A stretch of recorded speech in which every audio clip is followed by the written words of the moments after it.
Täna oli kõige külmem, oli -4 ja täitsa krõbe oli, et koer kohati lõdises.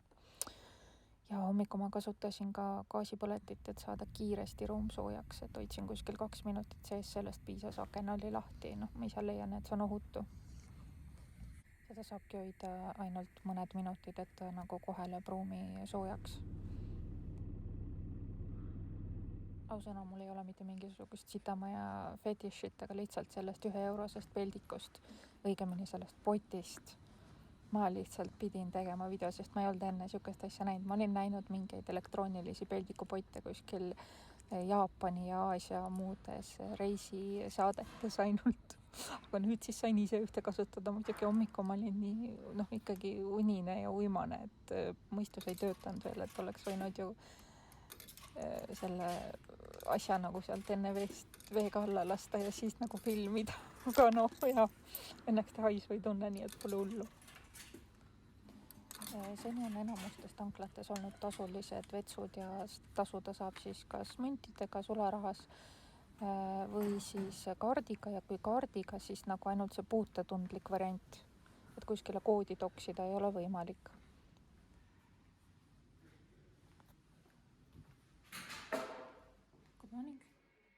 Ma ei ole kunagi varem mitte ühegi vetsu käigu eest maksnud 1 eurot. Nii et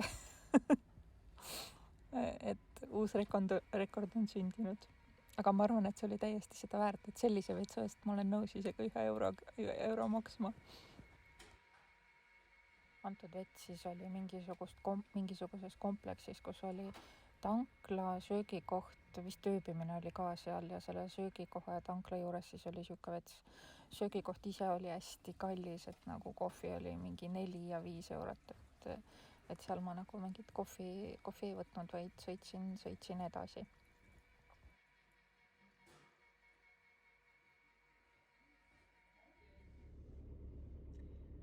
Tere hommikust, kell on peaaegu 6:30 ja algabki järjekordne sõidupäev, sedapuhku siis 3.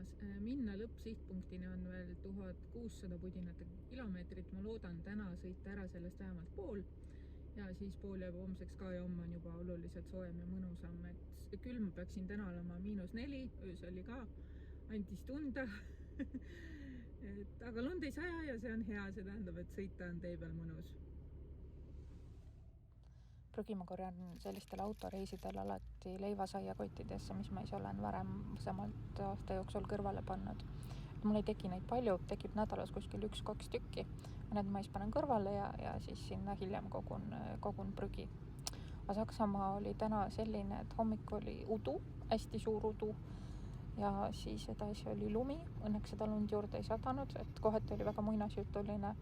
Ja siis mingi hetk sai lumiga otsa. Aga temperatuur oli kogu aeg miinuses.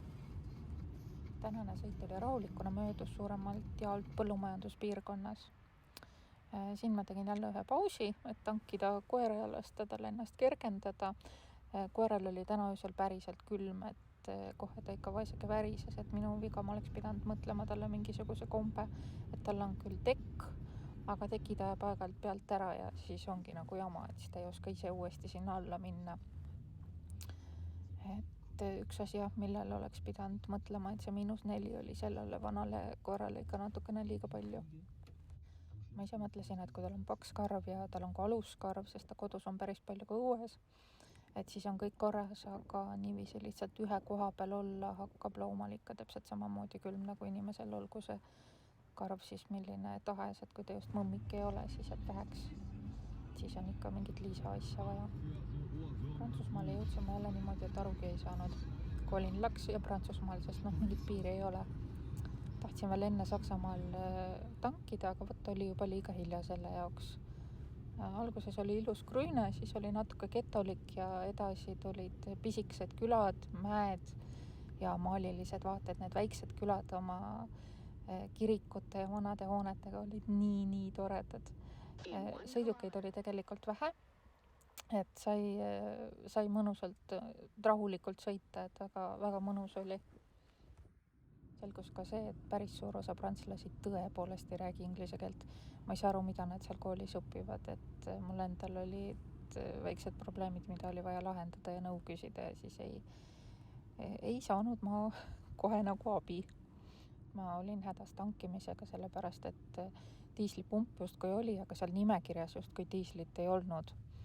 Ja siis ma ei teadnud, mida nagu teha ja küsisin nõu ja keegi ei osanud mind aidata ja ma küsisin paljude inimeste käest. Et ütlesin küll, et bensiin ja diisel ja et auto aga ma ei tea, ju oleks pidanud Google Translate'i kasutama. No siin on üks tüüpiline küla, millest sai läbi sõidetud. Igas külas on ka väike kirik. Külad on justkui nagu välja surnud, aga siis nende vanade majade ees on autod, mis siis näitavad, et ju siis keegi ikka on kodus ja keegi ikka elab seal. Et need lihtsalt olid nii lahedad, et ma loodan, et siis kui ma tagasi sõidan, et siis mul õnnestub seal ka jalutada, et vast siis on ilm ka juba soojem, et lihtsalt nii ägedad külad oli, et ja neid oli ka natukese aja tagant. Hästi palju oli ringteid, need olid parajalt tüütud. Kõrghooajal ma seda teed vist sõita ei soovitaks, kuna arvatavasti on see autosid täis ja kõik venib ja kuhugi pole parkida, kui tahad seal külades ringi käia, aga praegu madalhooajal, kus põhimõtteliselt turiste nagu ei ole, kohalikud ainult sõidavad ringi, siis on nagu ikka väga mõnus. Ja õhtu lõpetas üks hästi ilus päikseloojang. Ma olen järjekordselt ise ühes tanklas Kirde ääres ja homme siis sõidab edasi. Täna sai sõidetud circa 900 kilomeetrit. Jäänud on 800 pudinatega.